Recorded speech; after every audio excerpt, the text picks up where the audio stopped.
cervical es proporcionarle oxígeno, canalizar la vía endovenosa y proceder a monitorizarla. Ay, doctora, pero yo no voy a tener monitores allá en mi posta o en mi lugar donde yo voy a ir a hacer mis serums. Sí, pero hay otro personal ahí en la posta que puede estar monitorizándola, ¿no? No necesariamente necesitamos un monitor, necesitamos que alguien esté controlando la frecuencia respiratoria, la frecuencia cardíaca, la presión arterial, ¿no? Siempre van a estar con una enfermera tan igual como ustedes, serumistas, ¿no? Y probablemente con también una obstetriz que también es recién, ¿no? Pocos van a encontrar realmente personal de plantas, sobre todo en los lugares más alejados. Entonces, es lo primero que tengo que hacer. Siempre hay oxígeno, y hemos dicho que ustedes lo primero que tienen que hacer es buscar las posibilidades de las emergencias que puedan llegar a su posta y ver qué es lo que ustedes tienen ahí para resolver. Es lo primero que tienen que hacer cuando se vayan a hacer su serum. Bueno, regresando al tema acá de trauma, entonces oxígeno, canalizo la vía endovenosa, monitorizo ayuda. Acuérdense que para canalizar una vía endovenosa no es tan fácil cuando el paciente está chocado, ¿no? Pero tienen la alternativa de poder hacer una punción intraósea y podrían solucionar el problema. Entonces, acá vamos a hacer nuevamente nuestra evaluación primaria, y en nuestra evaluación primaria que ya hemos comentado en las clases anteriores, bajo este mismo sistema, es la vía aérea, cómo está la vía aérea, ver cómo está la respiración, cómo está la hemodinamia, cómo está el estado neurológico del paciente, ¿no? Y qué lesiones yo podría evitar, que en este caso serían importantes para evitar la hipovolemia del paciente y que se siga descompensando, ¿no? Entonces, eso es lo que yo tengo que hacer. Entonces, en la vía aérea, para recordar, lo que tendríamos que descartar, lo primero es que esa vía aérea esté en una posición adecuada, ¿no? Es decir, y que no esté obstruida. Eso es lo primero que tenemos que hacer, ¿no? Que no esté obstruida, que esté en una posición adecuada. Después yo tengo que ver cómo está esa respiración, ¿no? Y que tengo que ver si es una respiración normal o está utilizando músculos accesorios, ¿no?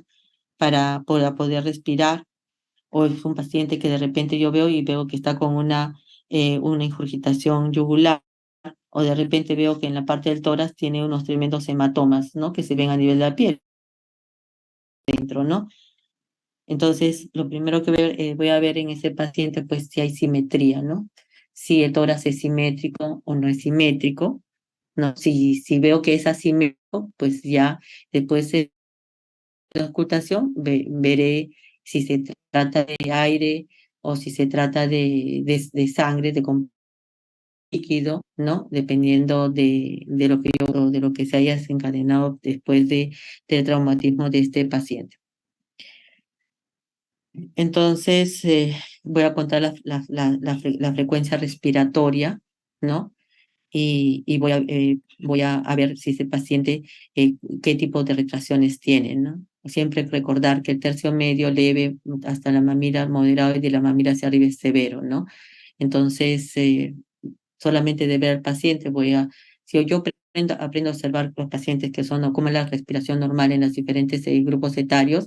Entonces, cuando vengo un paciente con algún tipo de problema respiratorio, yo voy a poder identificar los diferentes tipos de distrés, ¿no? Voy a observar si solamente es taquimia, voy a evaluar si además están comprometiendo, hay un compromiso de irritaciones intercostales, y dependiendo de eso, los diferentes niveles de abajo hacia arriba, ¿no? También, después de evaluar la parte respiratoria, ¿no? Vamos a hacer siempre inspección, palpación, percusión y auscultación, ¿no? En la palpación vamos a identificar de todas formas si hay aire o si hay líquido, ¿no? Igualmente al momento de la auscultación. Ahora, en la parte circulatoria también voy a tener que evaluar, ¿no? ¿Qué voy a evaluar acá? Lo primero que tengo que agarrar es ver cómo están los pulsos centrales y los pulsos periféricos en este paciente. ¿sí? Es lo primero que voy a ver, pulsos centrales o periféricos, cómo está la frecuencia cardíaca de ese paciente. ¿Está aumentada? ¿Está disminuida?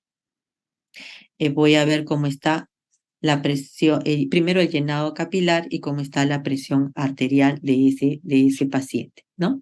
Eso es lo que tengo que hacer. Y de acuerdo a eso, acuérdense que las características de este modelo es que si yo encuentro, yo voy solucionando los problemas, ¿no? Identifico, intervengo, identifico, intervengo, identifico, intervengo, ¿no? Si en este caso veo que la hemodinamia está alterada, automáticamente ya se tiene que estar pasando líquidos, ¿no? Entonces siempre es identifico, intervengo, ¿no? Ese es el concepto de esto. Ahora, con respecto al estado neurológico, también voy a ver cómo está el nivel de conciencia en este paciente, ¿no? Voy a ver cómo están las pupilas, que lo voy a ver rápido con una linterna, ¿no? Y voy a aplicar primero mi APO, ¿no? Es decir, voy a ver si ese paciente se encuentra alerta, si ese paciente responde al estímulo verbal, ¿no? Si ese paciente responde al dolor y si ese paciente simplemente no responde, ¿no? Que es rapidísimo y fácil, ¿no? El app, ¿no? Entonces, más que la escala de Glasgow, que es más compleja con sus tres parámetros, ¿no? Entonces, el app es algo rápido, ¿no? Y fácil. Entonces, que lo van a poder valorar. Siempre que estamos pensando en un paciente con un test grave, ¿no? Y nosotros no olvidemos de que necesitamos siempre controles de glicemia y del sodio, ¿no? Sobre los electrolitos, sobre todo del sodio, ¿no? Y no olvidarnos de evaluar las pupilas, importante.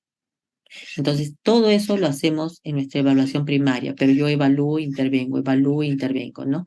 Es decir, no que veo la respiración y no le pongo oxígeno, es decir, no, tengo que ir evaluando en ese orden a E, ¿no? Y voy interviniendo, excepto en el paro cardiorrespiratorio que voy a empezar primero por la C, ¿no? Entonces, ahora, con respecto a la exploración secundaria, es nuestra anamnesis, ¿no? Que nosotros sabemos, pero que en el paciente de emergencia utilizamos la norma técnica SAMPLE, ¿no? Que es síntomas y signos, la S, a alergia, ¿a qué medicamento? Jamás se olviden de preguntar si es alérgico a algún medicamento. Y tiene que estar registrado en la historia clínica. Pues si ustedes le colocan el medicamento y no está registrado, la mamá dice, yo se lo dije, aunque muchas veces puede, como también puede no ser cierto. Pero entonces lo tienen que registrar obligatoriamente. Todo medicamento que ustedes van a indicar, tienen que registrarlo en el historial que ustedes le están indicando, ese paciente no es alérgico. Y decir quién es la persona diciendo que no es alérgico. Madre, el padre, la vecina, la paciente, ¿no? ¿Qué medicamento está recibiendo el paciente? Porque de repente es un paciente que con un TEC, ¿no? Que de repente viene convulsionando y no viene necesariamente por el traumatismo encefalocraniano la convulsión, sino de repente es por la epilepsia de fondo que pueda tener, ¿no? Entonces sí es importante por eso saber qué patologías tiene el paciente y qué medicamentos. Y con el medicamento, si me está diciendo que está recibiendo ácido valproico, ¿por qué está recibiendo ácido valproico, señora? ¿No? Te tengo que preguntar las patologías previas, ¿no? Que tenga el paciente, cuándo fue su última comida y la exploración, ¿no? Porque a veces hay eh, en la piel características que de repente nos pueden hacer sospechar de repente en un maltrato infantil, ¿no? Y en este paciente, ¿no? Entonces tengo que buscar explorar al final lo que es lo que corresponde a la piel, si hay hematomas, si hay de repente quemaduras de cigarro, si hay maltratos, o etc. En este caso es TEG, ¿no? Entonces voy a buscar hematomas en la piel, porque así como ha sido, por ejemplo, si este es un politraumatismo, también voy a encontrar hematomas o diferentes en la piel, ¿no?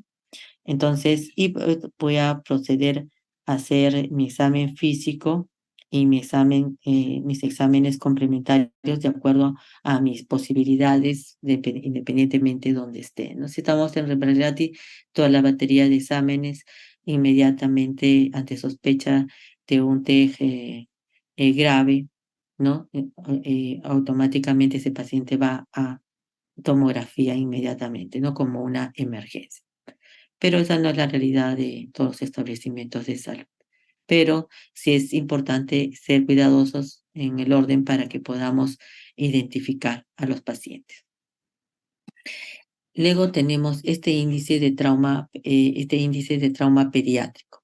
Este índice de trauma pediátrico también es un índice que es importante, ¿no? Con que tiene estas variables en su evaluación, que es el peso, evalúa la vía aérea, la presión arterial, el sistema nervioso central, la presencia de heridas o de fracturas. Su calificación es +2 a -1 y por lo tanto generalmente va a tener una máxima calificación de 12 y una calificación negativa de 6, ¿no? Entonces, pero ¿qué me permite eh, identificar cuando yo aplico este índice de trauma pediátrico, ¿no? La gravedad del paciente. Y esa gravedad del paciente es aquel paciente que tiene pues un índice de trauma pediátrico menor o igual a 8, de acuerdo a estos parámetros. Ah, doctora, pero no me voy a olvidar, pero si lo puedo hablar de repente en el WhatsApp cerca o en un lugar va a ser útil, porque te va a permitir la gravedad y la necesidad de trasladar a ese paciente inmediatamente, ¿no? Entonces tú tendrás que ir a hablar, si está lejos, tendrás que ir a hablar con la persona que tiene de repente en el pueblo el único carro, ¿no? Quienes pueda facilitar, ¿no? Con el alcalde, si la alcaldía queda cerca, o quienes puede ayudar a trasladar a ese paciente inmediatamente. Entonces, ese es el índice de trauma pediátrico. ¿Qué exámenes voy a pedir? Bueno, va a depender donde yo esté, pues, ¿no? Si estoy lejos, donde no hay imagen, no voy a pedir absolutamente nada. Me tengo que preocupar por estabilizar el paciente e inmediatamente tratar de trasladarlo, ¿no? Pero primero lo tengo que estabilizar. Se pueden hacer un grupo de personas, van estabilizando al paciente y otro grupo puede estar coordinando para trasladar ese paciente, ¿no? Ahora, idealmente, si estuviese en un hospital que tenga todo para poderle hacer, le haríamos, dependiendo de las lesiones donde se pueda presentar, pedir los diferentes exámenes auxiliares, como una radiografía cervical, radiografía de pelvis, tomografías, el ECOFAS. El ECOFAS es una herramienta muy importante, es una herramienta que todos lo deben de practicar, ¿no? Todos lo deben de practicar para poder identificar sobre todo las emergencias que puedan tener. Entonces, es algo que también deben de saber. Creo que la universidad no sé si contrataron siempre a un grupo que les iba a enseñar ecografía, este ECOFAS, si lo llegaron a contratar o no. La tomografía cervical, si no es tomografía cervical, la placa radiográfica que corresponda, ¿no? Cervical o donde usted del paciente. Entonces, los exámenes auxiliares radiológicos y los exámenes de sangre que se requieran, ¿no? Sobre todo la hemoglobina, que nos importa la hemoglobina, el grupo sanguíneo y el factor RH. Si es un té, importante los electrolitos, sobre todo el sodio, no se olviden de la glucosa, ¿no? Entonces, lo necesario, ¿no? Lo que pueda tener e intervenir adecuadamente. Entonces, acá hay un algoritmo, ¿no? Este algoritmo es importante que lo identifique porque los tiempos son muy importantes, ¿no? Todo lo que yo les he dicho puede ser que me demore mucho en actuar, que resucitando a un paciente si no los estoy cumpliendo y ese paciente va a no va a quedar secuelado. No es justo, ¿no? Que un paciente quede secuelado solamente porque yo no lo hice en el tiempo adecuado, ¿no? Entonces, lo primero que se tiene que hacer es el ABCD, ¿no? apertura de la vía aérea, ¿no? Cómo está la respiración, la circulación, la parte neurológica y la exposición. Exposición porque cuando hay mucha pérdida de volumen, entonces el paciente, entonces hay que calentarlo, hay que ponerlo, hay que abrigarlo, ¿no?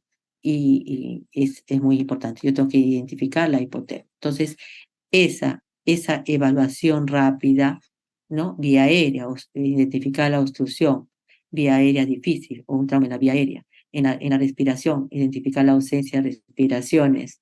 Si se trata de un neumotórax a tensión, si se trata de un neumotórax abierto, el abierto automáticamente lo tienen que ocluir. Si se trata de un neumotórax masivo, si se trata de un borde costal, de la circulación, si el paciente tiene ausencia de pulso, ¿no? Tengo que hacer RCP inmediatamente. Por eso en esos casos, primero es ¿no? el RCP, la parte cardiológica, lo primero que tengo que hacer, ¿no? Automáticamente empezar y luego como prioridad, ¿no? Ahora, ver la hemorragia externa, o si hay una hemorragia externa, tengo que tratar de cohibirla, ¿no? Buscar los signos de shock, ver si ese padecimiento tiene taponamiento cardíaco, que en su momento lo hemos mencionado, y si hay fractura de pelvis. A veces uno sabe, lo ve pálido al paciente, ¿no? Traumatismo, lo ves pálido, ¿no? Y no sabes de dónde, no veo sangrado, no veo nada, ¿no? Pero ¿está dónde? Está en la pelvis, ¿no? Entonces, si yo me acuerdo de este cuadrito ahí en el celular, voy a poder cumplir y acordarme de todo. Entonces, ahora tienen esa herramienta tan importante, bueno, tenemos, ¿no? Esa herramienta tan importante que tenemos la facilidad de buscar la bibliografía lo antes posible, dependiendo del paciente que tenga, ¿no? Y eso es importante, ¿no? Ustedes son de esa generación de que ya tienen el celular como una herramienta para buscar. El pecado a veces no es no saber, el pecado es no hacer lo correcto teniendo las posibilidades de buscar y hacerlo bien, ¿no? Entonces, ay, un ratito, ya. Entonces, hay que identificar la hipotermia. Todo eso es en 5 minutos. Entonces tenemos que estar organizados, ¿no? Nosotros en la emergencia, cuando llega un paciente que está mal, tocan un timbre de paro y todos van. Entonces, organizarse es importante. A los 5 minutos, ya después de que yo he estabilizado a mi paciente, porque hemos dicho, paciente con politraumatismo es un paciente inestable, con los 3 lados del triángulo alterado hasta que no se muestre lo contrario, ¿no? Entonces, en esos 5 minutos yo tengo que tratar de solucionar todos estos ítems que ustedes que les ¿no? Los tengo que tratar de ir solucionando. ¿Pero en cuánto tiempo? En 5 minutos. Es decir, es un trabajo en equipo. A los 5 minutos ya voy a pedir los exámenes auxiliares en las posibilidades que pueda pedir. Voy a volver a hacer rápidamente el examen para poder explorar todo, si se ha compensado el paciente y explorar todo y ver qué es lo que voy a solicitar, ¿no? Entonces ahí voy a hacer una exploración detallada de la cabeza a los pies, voy a hacer la historia clínica, ¿no? Intervengo, ¿no? Y voy a ver las constantes, las constantes vitales cada 5 minutos. Eso significa que si yo en esta primera parte he estabilizado al paciente, de los 5 a los 10 minutos no me voy a olvidar, ya está estabilizado, ¿no? Tiene que seguir siendo monitorado. Entonces ahí la dejarás a la interna, lo dejarán al otro al otro interno o al técnico, pero tienen que estar monitorizando el paciente, ¿no? Dependiendo de las personas que los puedan apoyar en el lugar donde puedan estar, ¿no? Entonces eso se hace en los primeros 5 minutos hasta 10 minutos, ¿no? Entonces primero estabilizo y luego ya comienzo a ampliar historia, a solicitar exámenes auxiliares y siempre identifico y reevalúo y voy reevaluando, ¿no? Y las constantes cada 5 minutos. Porque no tenemos monitor, ¿no? En cambio, en los hospitales sí tenemos el monitor y el monitor lo está aprendiendo mientras estamos observando, ¿no?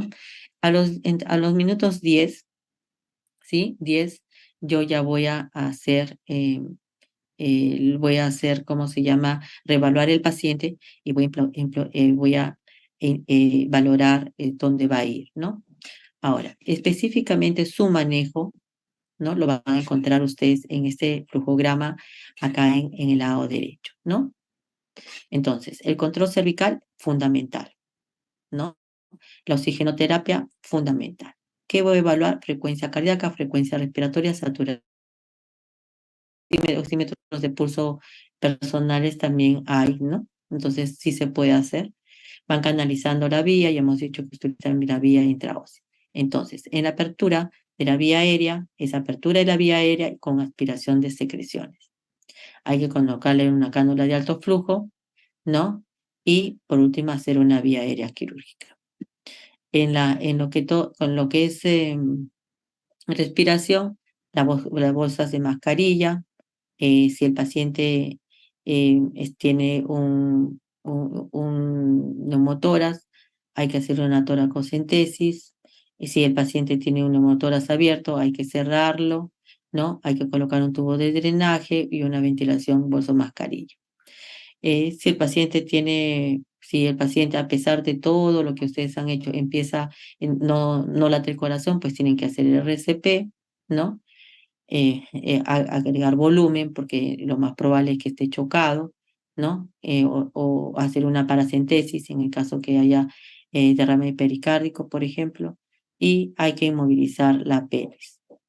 Acuérdense que muchas veces, el paciente lo ven descompensado y nadie piensa que puede ser la pelvis y que ahí está la hemorragia. Y lo miran, lo buscan, qué raro, y nadie piensa en la posibilidad de que podría ser que el sangrado es ahí a nivel de la pelvis. En el déficit neurológico, ¿no? Hay que valorar la escala de Glasgow. Pueden utilizar el ASPU, ¿no? Al inicio, pero ya cuando ya el paciente ya esté estable, ya hacen su escala de Glasgow completa, elevará la cabeza, ¿no? Y hay que colocar los medicamentos que requiere el paciente, ¿no? En el caso que fuese un paciente con TEC, pues ya le voy a tener que colocar ya el cloruro de sodio al 3%, ¿no? Y canalizando, siempre trabajando en equipo, ¿no? Voy a posicionar las pruebas, todas las pruebas que van a corresponder de los 5 a los 10 minutos, son todas las pruebas que yo voy a solicitar, ¿no? Para este paciente, voy a pedir placas radiográficas, voy a colocarle la sonda, ¿no? Voy a tratar las deformidades, voy a calmar el dolor, voy a calmar las convulsiones. Y de los 10 minutos a los siguientes minutos, ya voy a pedir exámenes más sofisticados, ¿no? Que me puedan demorar más tiempo, pero el paciente ya en estos minutos ya se ha tratado de estabilizar, ¿no? Con estas medidas que están en el lado derecho. Entonces, el politraumatismo puede ocurrir en cualquier momento. Nosotros vemos politraumatismos, pero de accidentes cerca del hospital, ¿no? Porque la mayoría de los politraumatismos generalmente están en la periferia. No hay más accidentes a nivel de la periferia con conductores un poco más irresponsables, probablemente, ¿no? Entonces, eso sería todo. Hola. ¿Alguna pregunta, chicos? Doctora, una pregunta. Dime. Cuando explicó el índice de trauma pediátrico, dio una puntuación el cual era considerado como un trauma grave. ¿Cuál sería esa puntuación?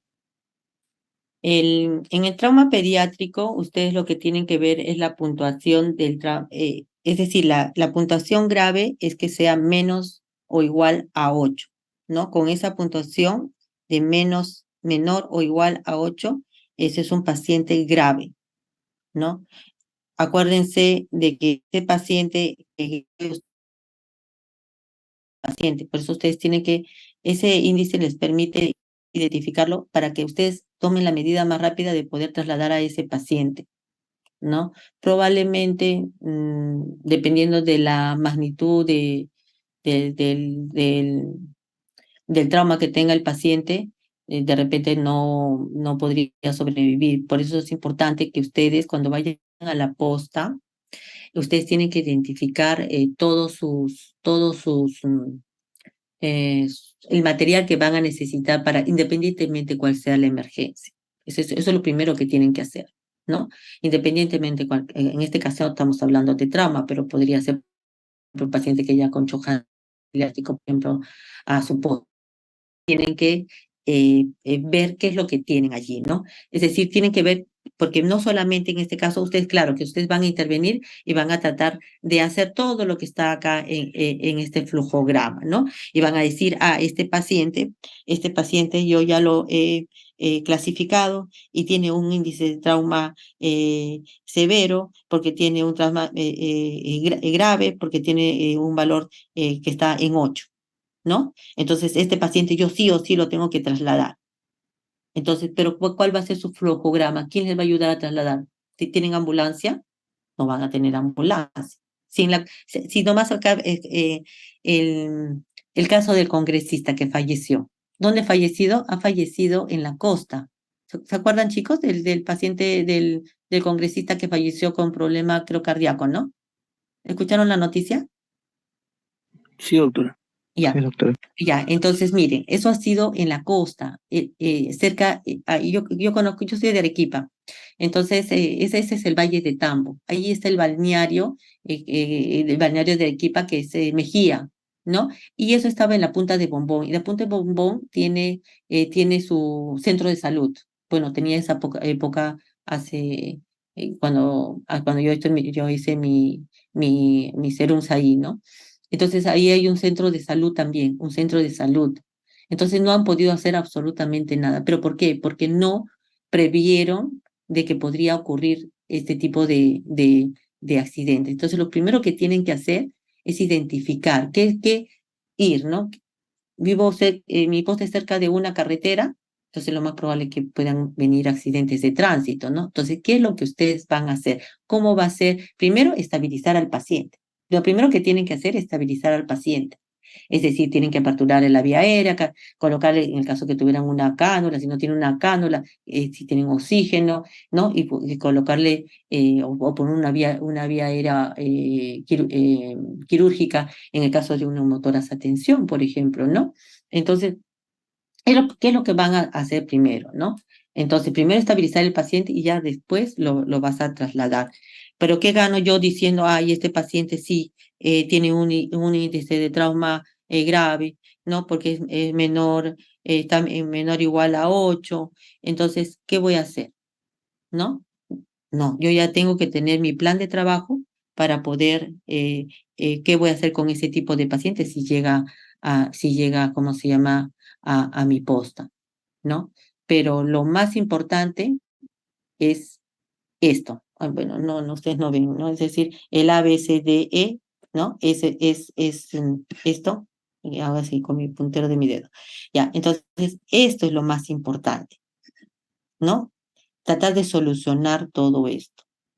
Y ahora hay talleres, chicos. Ahora hay talleres, diferentes talleres que se dan, ¿no? Para poder trabajar este aspecto de la vía aérea, ¿no? Este ABCDE, hasta los 5, hasta los 10 minutos, hay.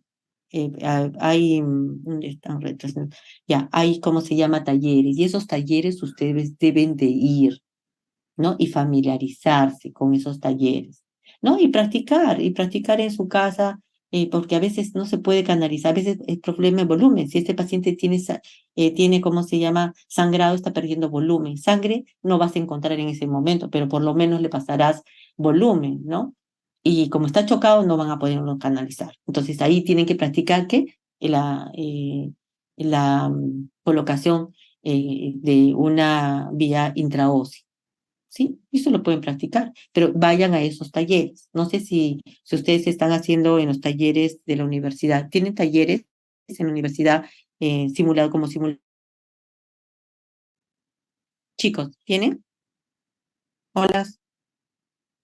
Sí, doctora, sí, simulador. ¿No? Entonces, bueno, entonces tienen que practicar lo que les han enseñado. Practicar lo que les han enseñado, ¿no? Bueno, chicos, ya tengo que irme a la universidad y de ahí a la guardia. ¿No hay otra pregunta? Y otro consejo que les doy, ¿no? Si tienen que repasar lo que ven ustedes en los hospitales. Si ese día ven una faringitis aguda, pues vayan a su casa y lean faringitis aguda.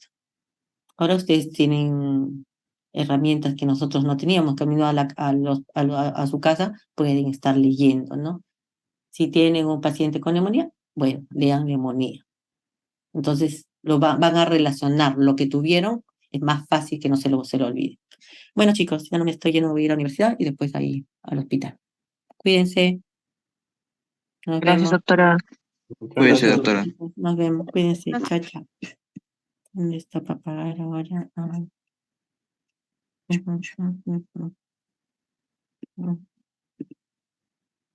Ujú.